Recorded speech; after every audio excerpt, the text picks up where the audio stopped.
Hey guys, what's up? My name is Ben, and this is an Epiphone Firebird limited edition in Pelhalm blue. And, let's talk about it.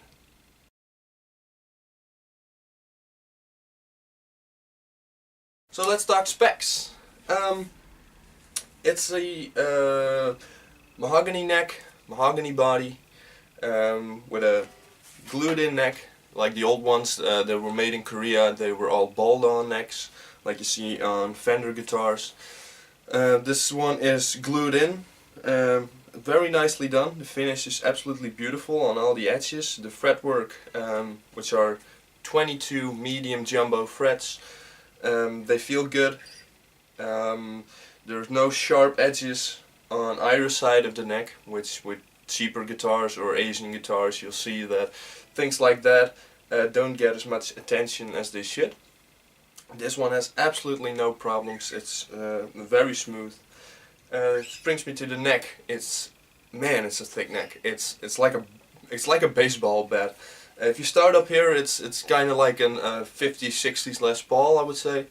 And if you go down, it gets wider and wider and wider, and it's really thick. I think in the major league they could actually play ball with a Firebird neck. That wouldn't be any problem.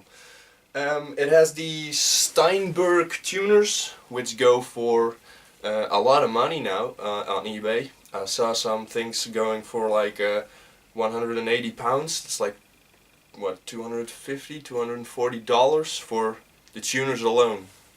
I believe they don't use these anymore, so that could be a reason why they are so popular. Well, I do understand why they are popular.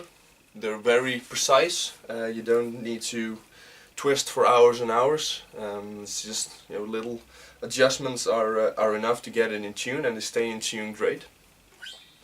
Like with traditional tuners, you get the twist thingies on the top. These ones are on the back, and you just turn them. Yeah, very cool, very great. Oh, you're not in camera. Oh, there we go. Yeah, I like them a lot.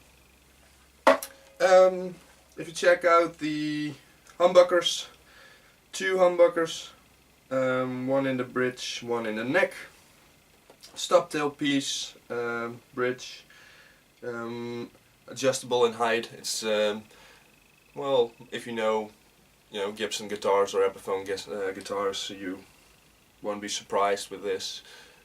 There are I believe Les Pauls use them and SGs use them. We have two master tones and two master volumes for both pickups, of course, and you have the three-way switch. If you put it down, you're in the bridge position. If you put it in the middle, it's using both humbuckers, and if you put it up, of course, you get the neck pickup. The finish on it is really cool. I like this blue a lot. It's Pelhalm blue, which is only used by Gibson and Epiphone.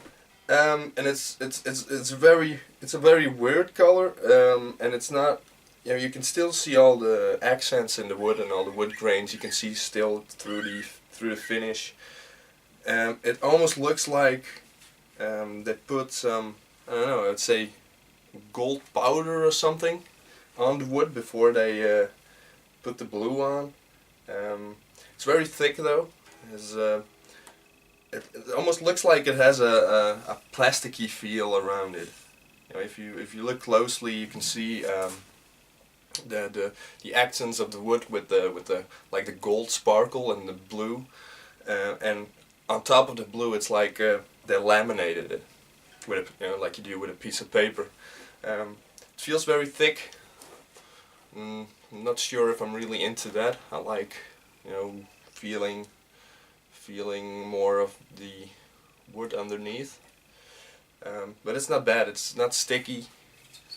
At least not very sticky. Could be better, but it's not. It's okay. Paint job is okay. Guess it would be done. Also, a little thing I really like about guitars, which Firebirds, Wilshires, and SG have, is the jack here on the body. Just not very important, but it just looks very, very cool. Am I forgetting something? Rosewood fingerboard, of course. And it's heavy. It's a heavy guitar. It's like, you know, one big piece, solid wood, and it's hard work to play it. It really is hard work to play it. It has a neck dive.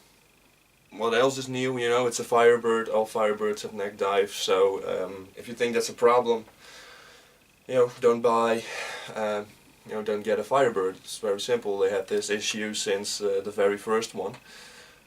Yeah, I think if you get a leather strap around your shoulder, you should get a bit more friction.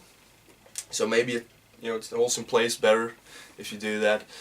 But you know, it's not too bad. It's not too bad, but you need to, you know, work to keep it up.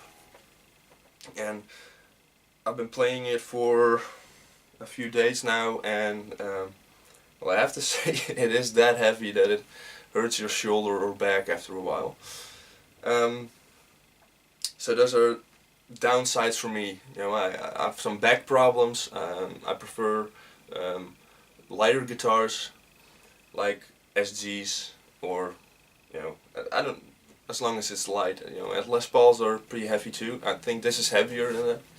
Maybe I can see it in the specs. Let me take a look for that. I have the specs right here. A little cheat sheet. Can I see what it is?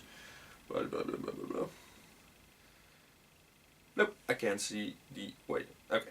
Well, whatever. It features, of course, a 24 3/4 inch scale, which is pretty standard in Epiphone and Gibson world.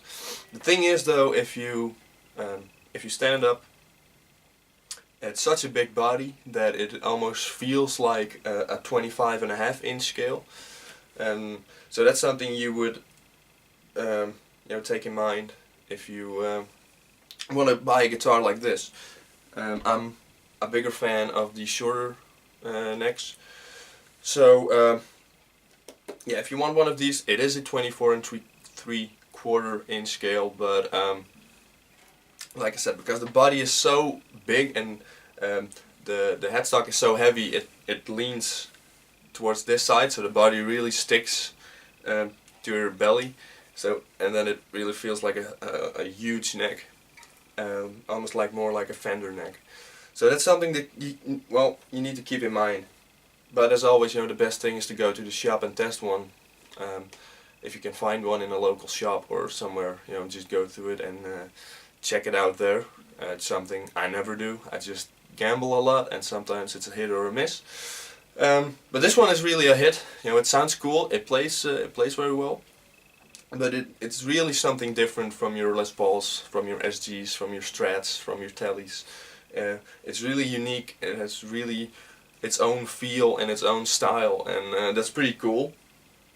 But it takes some work and time to getting used to.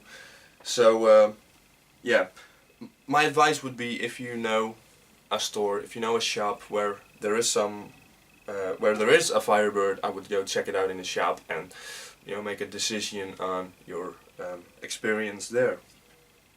I think I've been over it pretty much. Comes with a case, of course.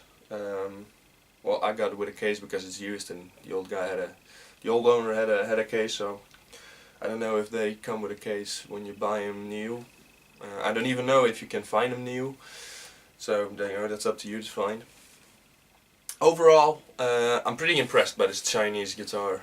You know, I think the China plants are getting better. I think all the Asia plants are getting better. If you check out Squires, the Vintage Modified series, who are made in Indonesia, they are getting really, really good. The Fender, like I said, my Fender Modern Player Telly is also built in China. I really like that one as well. A really good build quality.